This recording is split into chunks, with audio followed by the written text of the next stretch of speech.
ఉద్దేశించి మాట్లాడాల్సిందిగా కోరుతున్నాను.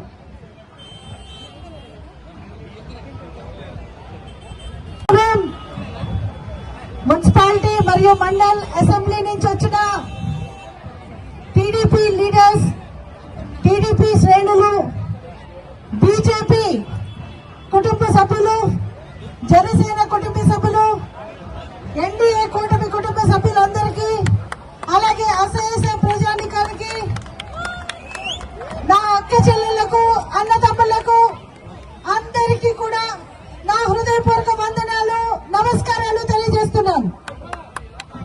ఈ రోజు నా నామినేషన్ కార్యక్రమానికి ఇక్కడికి వచ్చిన మీ అందరికీ కూడా ఎండలనుగా అందరూ కూడా ఇక్కడ నిలబడినందుకు మీరందరికీ కూడా మీరు చూపిస్తున్న ప్రాముఖ్యత గుర్తుపెట్టుకోవాలి. మన రాష్ట్రంలో ఉన్న ప్రభుత్వం ఎంత దారుణంగా ఉందో, మన కేంద్రంలో ఉన్న బీజేపీ అలాగే నరేంద్ర మోదీ గారు ఈ రోజు మన ఇండియాని విశ్వ గురువులా పెట్టాలని చూస్తుంటే మన రాష్ట్రం అయితే అధోగతి పాలైన పరిస్థితి, 20 సంవత్సరాలు వెనక్కి వెళ్ళిపోయిన పరిస్థితి మనం చూస్తున్నాం.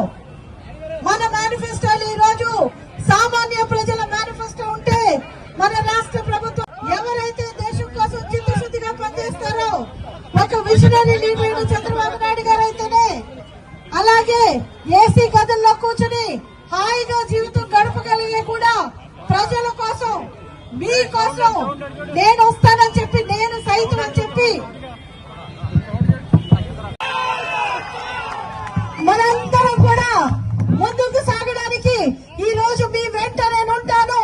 రాష్ట్ర భావి తరాల కోసం మనమందరం కలిసి పనిచేద్దామని పిలిపించి ఈ రోజు వ్యతిరేక ఓటు చేయనివ్వరని చెప్పి ప్రతి ఒక్కరిని కూడా ఒక తాటి మీదకి తీసుకొచ్చి జన సైకిల్గా ముందుకు సాగడానికి మీ అందరికీ అవకాశం ఇచ్చిన పవన్ కళ్యాణ్ గారికి వారందరూ